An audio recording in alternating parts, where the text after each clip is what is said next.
Hello guys welcome කියලා පිළිගන්නවා Malith official Apple Lab YouTube channel එකට. ඔයාලා දැනටමත් දන්නවා iOS 26.3 කියන අප්ඩේට් එක මේ වෙද්දි රිලීස් කරලා තියෙන කියලා. ඒක රිලීස් වුණේ 2026 දෙවෙනි මාසේ 11 වෙනිදා. අපි බලමු මෙන්න මේ iOS 26.3 අප්ඩේට් එක සපෝට් කරන device මොනවද, ඒ වගේම මෙන්න මේ අප්ඩේට් එකේ තියෙන අලුත් features, ඒ වගේම පොඩි updates මොනවද කියලා.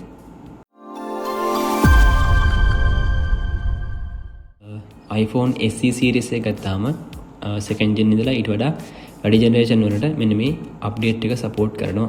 ඊට පස්සේ iPhone 11 ඉඳලා iPhone 17 Pro Max එකන් තියෙන device වලට මෙන්න මේ update එක support කරනවා. මගේ 12 Pro එක iOS 26.3 වලට update කරේ ඊයේ. එතකොට මෙන්න මේ update එකේ size එක බලා ගන්න පුළුවන් වුණේ GB 3.3. එතකොට මම කලින් වීඩියෝ එක ගෙනවා මේකේ public beta 1 version එකේදී රිවිව් එකක්. එතකොට අන්න ඒකෙදි තිබ්බ අප්ඩේට් එක GB 7.9. එතකොට මෙන්න මේ පබ්ලික් අප්ඩේට් එකෙදී අන්න ඒ GB 7.9 අඩු වෙලා තියෙනවා GB 3.3කට. අපි දැන් කතා කරමු මෙන්න මේ අප්ඩේට් එකේ තියෙන වැදගත්ම ෆීචර් එක මොකක්ද කියලා. ඒක තමයි transfer to Android කියන ෆීචර් එක.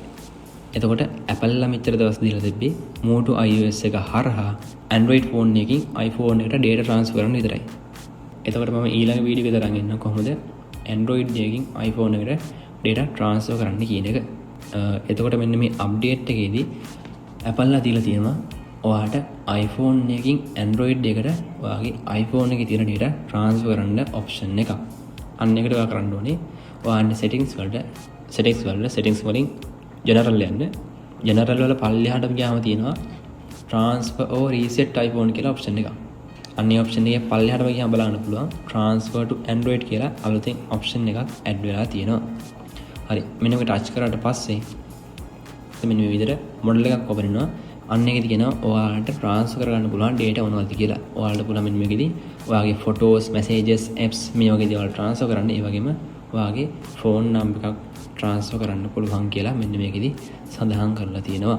ඒ වගේම තමයි එතකොට health data, එතකොට device pair කරපුවා, ඒ කියන්නේ Bluetooth තරහා connect කරපුවා, අන්න ඒ දේවල් මේකෙදි transfer වෙන්නේ නැහැ කියලා මෙන්න මේකෙදි සඳහන් කරලා තියෙනවා. ඒක ඔයා continue කරාට පස්සේ මේ විදිහට ඔයාට QR එකක් scan කරන්න screen එකක් එනවා. එතකොට මේකෙදි කරන්න තියෙන්නේ ඔයාගේ Android device එකේ පෙනෙන QR එක scan කරලා transfer process එක start කරන්න. එතකොට මෙන්න මේකෙදි ඔයාට QR code එකක් scan කරන්න බැරි නම් එතන තියෙනවා other option කියලා option එකක්. අන්න ඒකට ගියාට පස්සේ ඔයාලට පුළුවන් Android එකේ තියෙන session ID එක සහ pairing code එක දීලා ඔයාගේ transfer process එක ආරම්භ කරන්න. ඊගාවට පොඩි update එකක් කරලා තියෙනවා wallpaper section එකේදී. lock screen එකට ගිහිල්ලා long press කරලා මෙතන අලුතෙන් wallpaper එකක් add කරද්දී ඔයාලට බලන්න පුළුවන් වුණා iOS 26.2 වලදී weather and astronomy කියන එක බලා ගන්න පුළුවන් උනේ ඔයාලට එක section එකක් විදියට. එතකොට මෙන්න මේ iOS 26.3 වලදී මෙන්න මේක section දෙකකට කඩලා තිනවා. weather කියලා section එකකුයි astronomy කියලා section එකකුයි විදියට මෙන්න මේක කොටස් දෙකකට වෙන් කරලා තියෙනවා. ඊගාවට share sheet එකේ පොඩි update එකක් කරලා තිනවා. ඒක තමයි iOS 26.2 වලදී more කියලා තිබ්බේ dot 3ක් එක්ක iOS 26.3 වලදී ඒක වෙනස් වෙලා තියෙනවා. මෙන්න මේ විදියට arrow එකක් එක්ක view more කියලා option එකක් තමයි මෙතනදී බලා ගන්න පුළුවන් වෙන්නේ. එතකොට ඒක ටච් කරාට පස්සේ එතනම බලා ගන්න පුළුවන් viewless කියලා එතන option එක දෙනවා. එතකොට ඔයාලට පුළුවන් ඒක expand කරපු එක ආයේ තිබ්බ තත්ත්වයට අරගන්න. ඊගාව අප්ඩේට් එක තමයි limit precise location කියලා කියන්නේ. එතකොට මේකෙදි වෙන්නේ දැන් ඔයාලා use කරන්නේ dialog, mobitel වගේ connections. එතකොට අපිට service එක සපයන service providers ලා ඉන්නවනේ. කියන්නේ SLT, mobitel, dialog ආන්ගේ වගේ.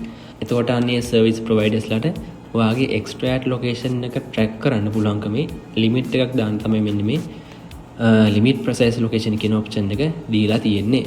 එතකොට මෙන්න මේක ශ්‍රී ලංකාව use කරන්න බෑ දැනට. එතකොට මෙන්න මේ feature එක support කරන device තුනක් තියෙනවා. එකක් තමයි iPhone Air, අනිත් එක තමයි iPhone 16e, අනිත් එක තමයි iPad Pro M5.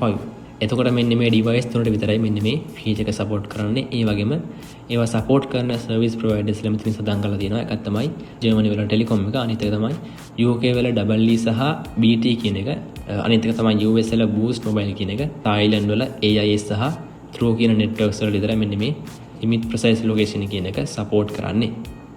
එතකොට ඔයාට මෙන්න මේ limit precise location කියන එක turn on කරගන්න ඕන නම් ඔයාලට යන්න තියෙන්නේ settings වලට ගිහිල්ලා cellular යන්න. cellular data options වල ඔයාගේ mobile number එක යටතේ බලා ගන්න පුළුවන් limit precise location කියලා option එකක් තියෙනවා. අන්න ඒක toggle එක on කරලා වඩ පුළුවන්. මෙන්න මේ limit precise location කියන එක on කරගන්න. හැබැයි මේ option එක view වෙන්නේ support කරන device සහ support කරන networks providers ලා use කරන කට්ටියට විතරයි. ඊට පස්සේ security update. එතකොට iOS 26.3 වලදී security updates ගොඩක් බලා ගන්න පුළුවන්. අන්න ඒ දේවල් ටික ඔයාලට මෙන්න මේ Apple site එකෙන් බලා ගන්න පුළුවන්. මොනවද කරලා තියෙන updates කියලා මම ඔයාලට නිකන් සරලම විදිහට පෙන්නගෙන යනවා කොච්චර updates ප්‍රමාණයක් කරලා තියෙනවද කියලා.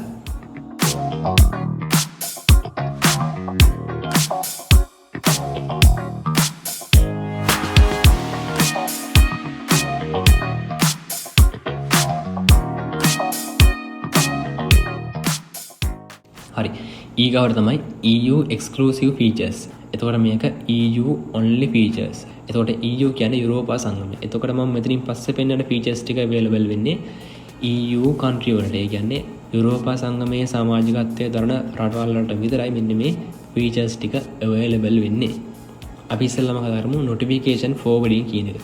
එතකොට මෙන්න මේ feature එක බලා ගන්න පුළුවන් ඔයාලට settings වල notifications යටතේ screen sharing කියන එකට පල්ලෙහින් තියෙනවා notification forwarding කියලා option එක. ඔයාලා දැනටවත් දන්නවා iPhone එකේ තියෙන notification කෙලින්ම වඩ පුළුවන් ඔයාගේ Apple Watch එකට forward කරගන්න. එතකොට මෙන්න මේ notification forwarding කියන option එකේදී වඩ පුළුවන් third party watch එකට ඔයාගේ iPhone එකේ තියෙන notifications forward කරගන්න.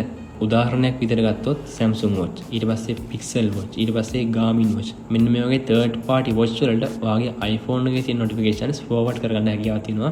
මෙන්න මේ notification forwarding කියන feature එක හරහා. ඊගාව feature එක තමයි ඔයාලා දැනටමත් දන්නවා ඔයාගේ iPhone එක ගාව AirPod එකක් open කරපුවාම මෙන්න මේ විදිහට pairing pop-up එකක් එනවා. එතකොට මෙන්න මේ iOS 26.3 කියන අප්ඩේට් එකෙන් පුළුවන් වාට Galaxy Buds ඒ වගේම Pixel Buds මෙන්න මේ වගේ third party earbuds ඔයාගේ iPhone එක ගාව open කරද්දී මෙන්න මේ විදිහට ඒ වගේ pop-up pairing message එකක් එනවා මෙන්න මේ අප්ඩේට් එකෙන් පස්සේ. හරි guys මෙන්න මේ දේවල් ටික තමයි අපිට iOS 26.3 වලදී බලා ගන්න පුළුවන් වුණ අප්ඩේට්ස් ටික. මම හිතනවා මේ වීඩියෝ එක ඔයාලට වඩා වැදගත් වෙන්න කියලා. මේ වගේ වීඩියෝ වලට කැමති ඔයාලගේ යාළුවෝ ඉන්නවා නම් ඒ යාළුවන්ට මේ වීඩියෝ එක share කරන්න. ඔයා මේ වීඩියෝ එකට කැමති නම් මේ වීඩියෝට like එකක් දාන්න, comment එකක් දාන්න. ඒ වගේම YouTube channel එක subscribe කරන්න අමතක කරන්න එපා. එහෙනම් මේ වගේ තවත් අලුත් වීඩියෝ එකකින් හම්බෙමු. ඔයගොල්ලෝ හැමෝටම ජය වේවා.